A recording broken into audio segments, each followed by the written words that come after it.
অবশেষে সাবিকুন নাহারকে তালাক দিয়ে দিলেন আবু তহা মোহাম্মদ আদনান। এই খবরটি দেখার পরে আমার কাছে তো আশ্চর্য লেগেছে।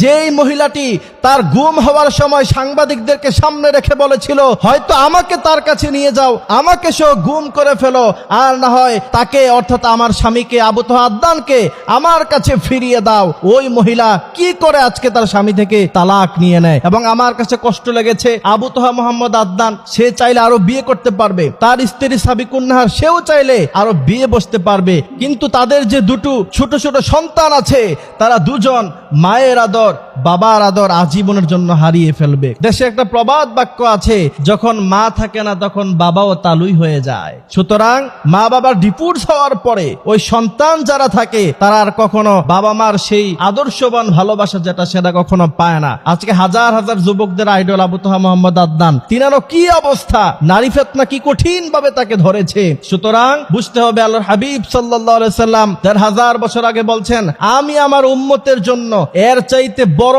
কোন ফিতনা দেখছি না, যত বড় ফিতনা হচ্ছে নারী। সেটা আজকে প্রমাণ হয়েছে। আজকে এই নারী সিএনজি ড্রাইভার থেকে শুরু করে রিক্সা অটোওয়ালা থেকে শুরু করে জগৎ বিখ্যাত মুফাসসিরদের পর্যন্ত এই নারী ফিতনা ধরে গিয়েছে, এবং এই নারীদের কারণে তাদের মান সম্মান নষ্ট হচ্ছে। দেশের সর্বোচ্চ পরিবার থেকে শুরু করে নিম্ন পরিবারগুলো পর্যন্ত নারী ফিতনার কারণে ধ্বংস হয়ে যাচ্ছে, ছেলে মেয়েদের ক্যারিয়ার ধ্বংস হয়ে যাচ্ছে। সুতরাং এই জন্য আল্লাহর হাবিব সাল্লাল্লাহু আলাইহি সাল্লাম বলছেন, তোমরা সবসময় পড়বা, আল্লাহুম্মা ইন্নী আউযু বিকা মিন ফিতনাতিন নিসা। হে রব, আপনি আমাদেরকে নারী জাতীয় ফিতনা থেকে বাঁচাইয়া দেন। এজন্য আমার ভাইয়েরা, এই জীবন থেকে আমাদেরকে শিক্ষা গ্রহণ করতে হবে যে আল্লাহ তাআলা বলছেন, হুন্না লিবাসুল লাকুম ওয়া আনতুম লিবাসুল লাহুন্না।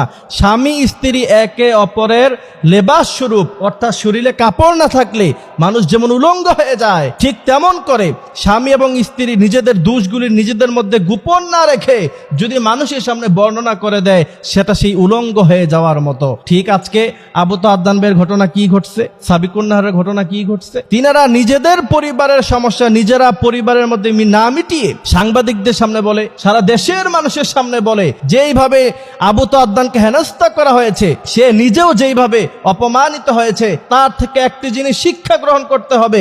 নিজেদের পরিবারে যত পেরেশানি থাকুক, নিজেদের পরিবারে যত সমস্যাই থাকুক, মানুষের সামনে এগুলিকে খোলামেলা কখনোই প্রকাশ করা উচিত নয়। এবং আল্লাহর হাবিব বলছেন, ওই ব্যক্তি হচ্ছে মুমিন মান সাতারা মুসলিমান, যেই ব্যক্তি অন্যের দোষ নিজের মধ্যে রেখে দিতে পারে, গোপন রেখে দিতে পারে, প্রকাশ করে না।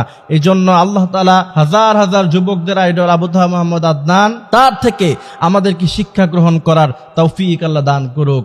আমিন।